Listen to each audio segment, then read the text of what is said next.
Sorry about the huge Batman rant, but that just really needed to be said. That's one of the major things this season that, me and others, or others and I, however you're supposed to say it, are complaining about. So moving on now, getting back to the characters, we got John Diggle, who starts out the show as Oliver Queen's personal bodyguard. I believe it's about 4 episodes in. There's a situation where Oliver has to reveal his identity to. Well, he's not really revealing his identity. I mean, he knows he's Oliver Queen, but he has to reveal that he is the vigilante Arrow Hood or whatever the fuck I call him in the first season. And it's a good thing that Diggle found out pretty early on, and it was actually an example of some of the better writing they did and the better pacing they had at the beginning of the show. Is that they didn't have this thing where Diggle suspected that something was up with Oliver Queen, and they just kept dragging it out for seasons and seasons and seasons. Yeah, they took care of it early, and and they were smart about it. They just had Oliver reveal his identity because he was forced to do so. He just went with it. So the two, they quickly strike up a bromance. They team up to stop the undertaking, and that's kind of where they're at in the first season. Um, then the second season, other characters join Oliver Queen, like Roy Harper, Black Canary, and he kind of Diggle, that is, kind of gets shoved in the background a bit. Other than a couple token episodes, he isn't really given a lot to do in the second season.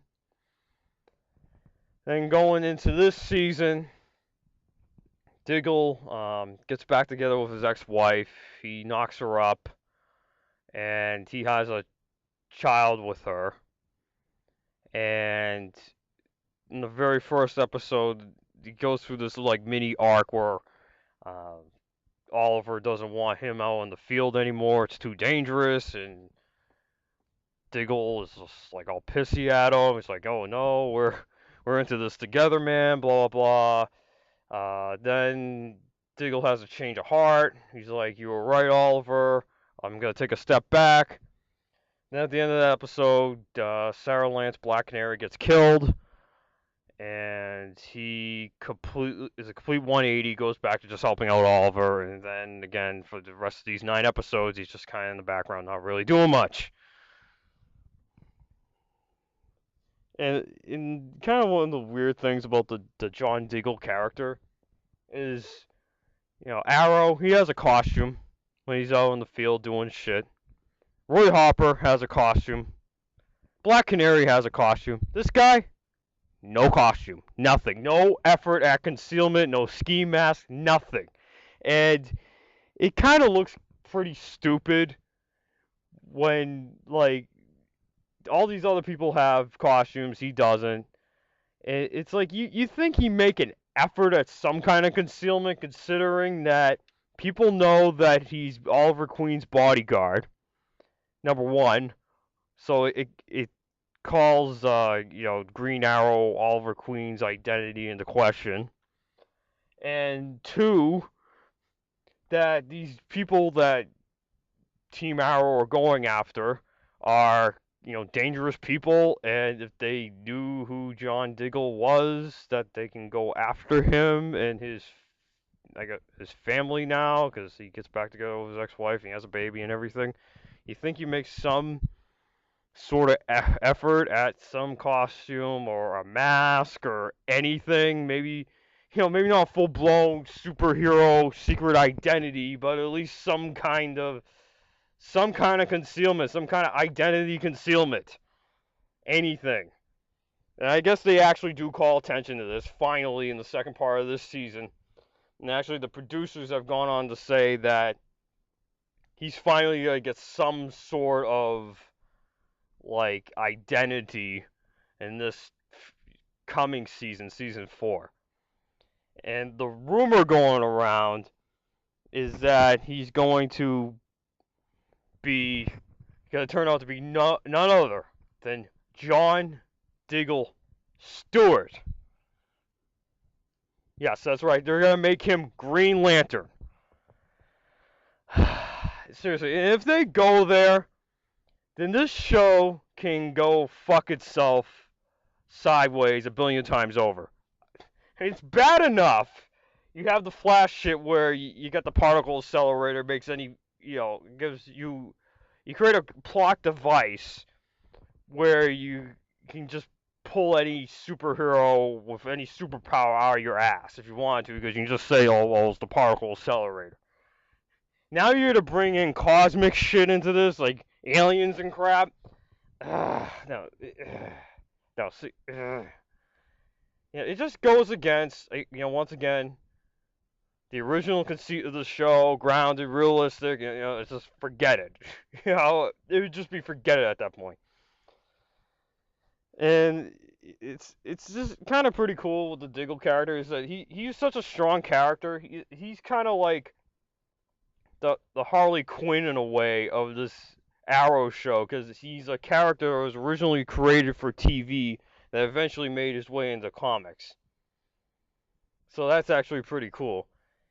And if Diggle is Harley Quinn, then Felicity is Mr. Freeze, because again, a character that was based on a character from the source material, but because the TV version was so popular, and I mean Felicity and Mr. Freeze here, that version of the character was retroactively put into the comic book and replaced the original comic book version.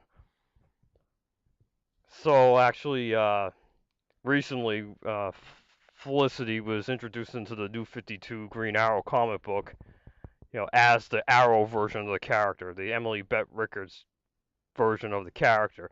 Originally, Felicity was a Firestorm character, and she didn't have anything to do with Green Arrow.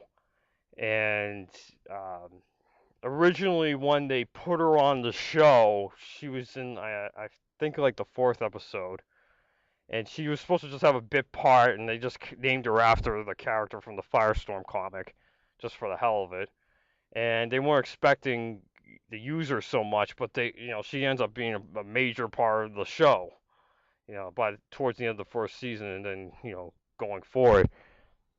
And she starts out as kind of like the Lucius Fox type character. I mean, pretty blatantly the Lucius Fox character, where the thing, like the Batman Begins thing, where Oliver needs her to find out all this kind of techno babble crap, like things he can't do, and since she's so smart and brainy, um, he needs her help, and he has to come up with bullshit excuses as to why he needs certain things. Like I think he has like a damaged laptop or something with like a bullet in it, and she needs to get the information out of it, and he has to come with some bullshit excuse. See, something like stuff like that, right?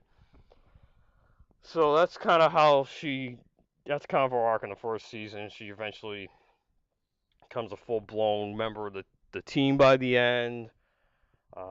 Second season, kind of the same thing. She starts developing this sort of like crush on Oliver, and that gets us into the third season where she's this Ray Palmer, diet caffeine-free Iron Man Atom guy. Starts pursuing her. This the Atom is kind of like he's like the reverse Merlin. His wife gets murdered by but instead of going and kind of becoming a villain, he's trying to become a hero, and it's just like this whole thing is like Felicity, like, she doesn't want to hook up with any other guy but Oliver. It's like we're supposed to believe that. So when Barry Allen first shows up in season 2, they're kind of hitting it off or whatever, and she shows up on the fourth episode of Flash, since they're like friends or whatever. She just shows up in Central City, and they're flirting with each other or whatever, but they can't be together because the Flash he wants to be with Iris West, and Felicity wants to be with Oliver. But yet she later on gets together with Ray Palmer. Like, why? Why can she get together with Ray Palmer but not the Flash?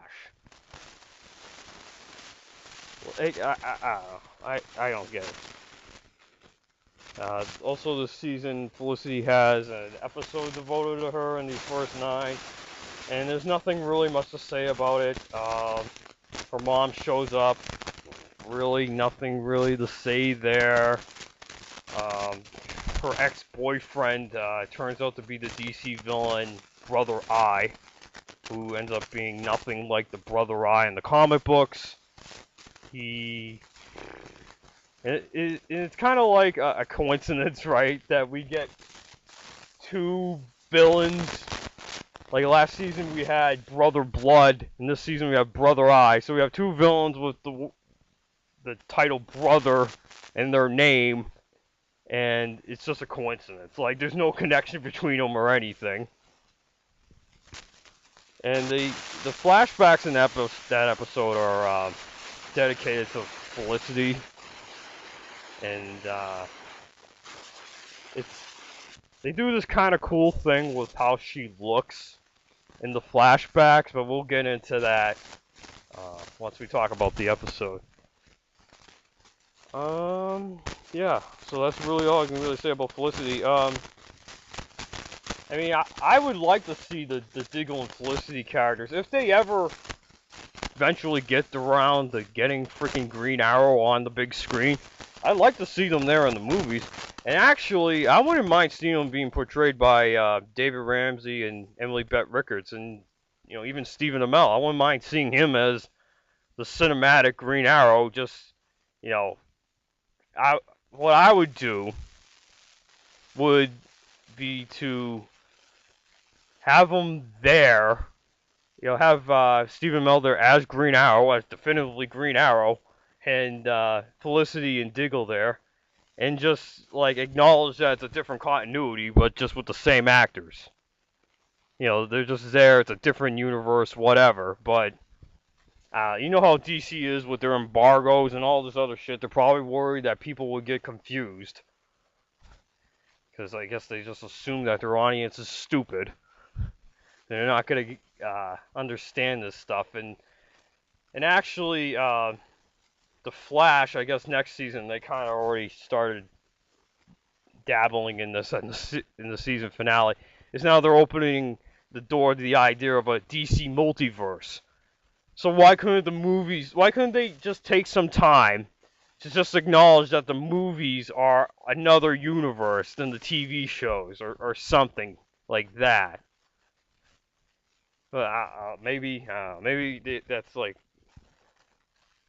that's too much to ask of DC, or they just don't have the faith in their audience to understand that and like not get confused.